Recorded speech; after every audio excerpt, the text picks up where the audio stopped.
Today our topic is India new and old terminology and next source of information. Today we are going to discuss two topic India new and old terminology and source of information in medieval period. Students हम इस chapter के अंदर देखेंगे कि ancient time में जो India को या हमारी कंट्री को डिफरेंट डिफरेंट नेम से पुकारा गया. From the beginning of medieval period India has been known by different names from Aryabhatta to Hindustan. One by one हम डिस्कस करेंगे. सप्त सिंधु. अगर एंशियंट टाइम में देखा जाए तो हमारी कंट्री को सप्त सिंधु भी बोला गया है वैदिक पीरियड में. सप्त मीन्स 7, सिंधु मीन्स रिवर. तो यहाँ पे सप्त सिंधु मीन 7 रिवर्स.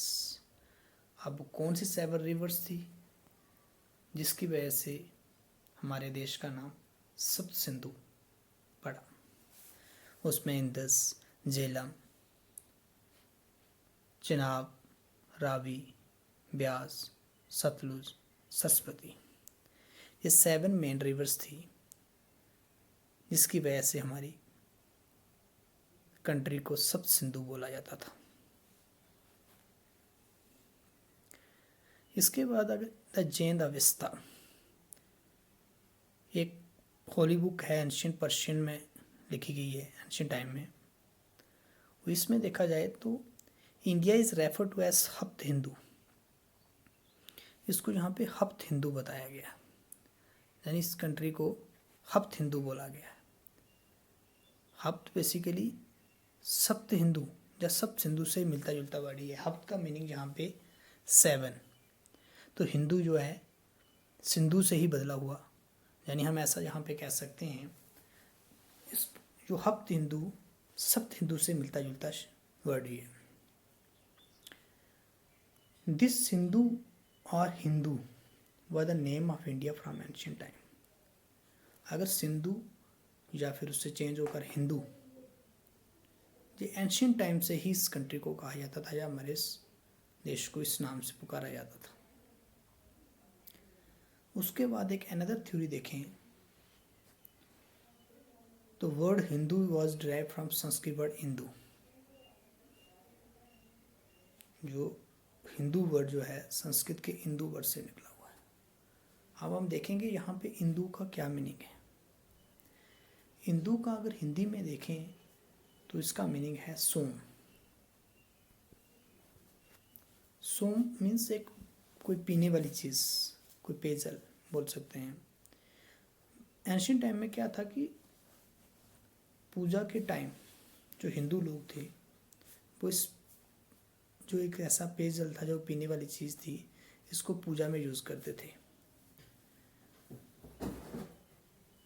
इसी वजह से हिंदू को यूज़ करने वाले लोगों को हिंदू कहा जाने लगा. पहले तो स्टार्टिंग में इनको हिंदू कहा जाने लगा और बाद में कुछ टाइम के बाद यही हिंदू जो है हिंदू बन गए. After the coming of Aryans north India came to known as Aryavarta और द लैंड ऑफ आर्यंस. जैसे ही आर्यन लोग इंडिया में आए तो इस देश को आर्यवर्त भी कहा जाने लगा, यानी लैंड ऑफ आर्यंस. आर्यन की लैंड होने की वजह से इसको आर्यवर्त कहा जाने लगा. तो ये भी हमारे एक देश का नाम है Aryavarta. India was also known as Bharatvarsh और the land of Bharat the son of king Dushyant. Students, हमारे देश को भारत भी कहा जाता है, चाहे इसको भारतवर्ष भी कहते हैं. कहते हैं कि एक किंग थे यहाँ पे दुष्यंत, राजा दुष्यंत. राजा दुष्यंत और शकुंतला का जो बेटा था भरत, उसके नाम पर हमारे देश का नाम पड़ा भरत या फिर Bharat. According to Arabic Persian literature, Indian subcontinent is refer to as Hind and its people as Hindus. अगर हम अरेबिक या पर्शियन लिटरेचर की बात करें तो जो हमारा इंडियन सब कॉन्टिनेंट है इसको हिंद हिंद कहा गया है, या फिर यहाँ के लोगों को रहने वाले जो इस एरियाज में या इस कंट्री में रहने वाले लोगों को हिंदूज बोला गया है। उसका हम ऐसे भी कह सकते हैं जो इंदस रिवर के आसपास रहने वाले लोग या उस एरिया को हिंद कहा गया, या वहाँ के रहने वाले लोगों को फिर बाद में हिंदू कहा जाने लगा। According to Greek they call this land Indica which gots a modern name India. Modern time में देखा जाए तो हमारी कंट्री को हम इंडिया बोलते हैं, तो एंशियंट टाइम में देखा जाए जो ग्रीक के लोग थे वो इस कंट्री को इंडिका कहते थे, जिसकी वजह से यही इंडिका बाद में इंडिया के रूप में देखा गया, या फिर ये नाम चेंज होके कुछ समय के बाद इंडिया जो आज जो हम मॉडर्न टाइम में ये नाम यूज़ करते हैं इंडिया। स्टूडेंट ये थे हमारे एंशियंट टाइम में हमारी कंट्री की कुछ डिफरेंट नेम्स जो हमारी कंट्री के लिए या हमारी कंट्री को के लिए यूज़ किए गए। नेक्स्ट हमारा सब टॉपिक है सोर्स ऑफ इंफॉर्मेशन। अगर हम सोर्स ऑफ इंफॉर्मेशन की बात करें तो यहाँ पे मेडिवल पीरियड का जो सोर्स ऑफ इंफॉर्मेशन उसकी बात की गई है। मेडिवल पीरियड में जो हमारे हिस्टोरियंस जिन्होंने ये हिस्ट्री लिखी उनको कहाँ कहाँ से source of information milli.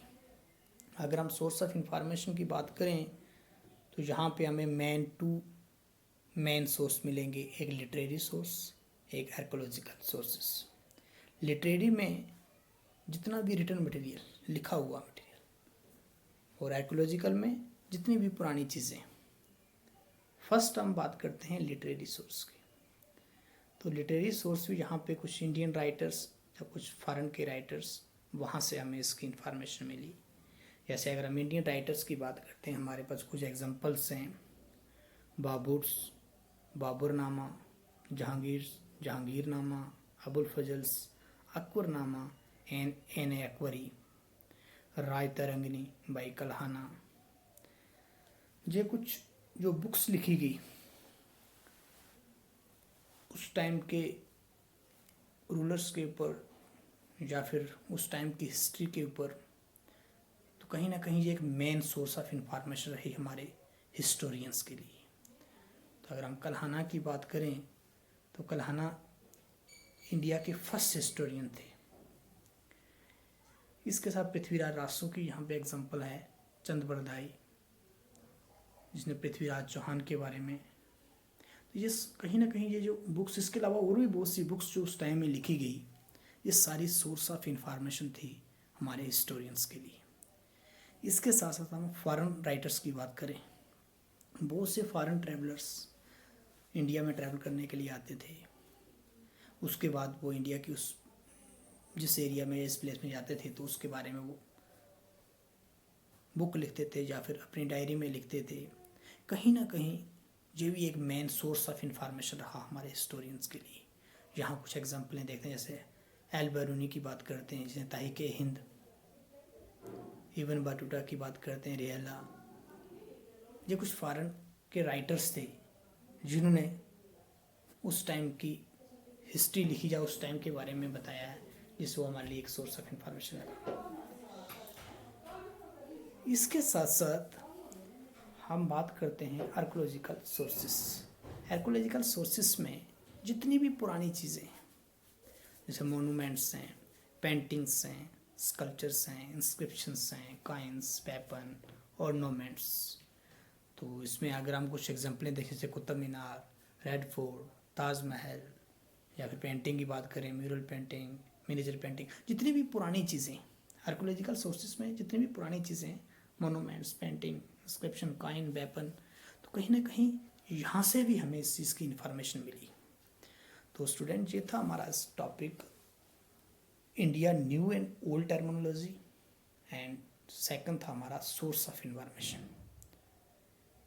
Okay, that's all from today's class. Thank you and have a nice day.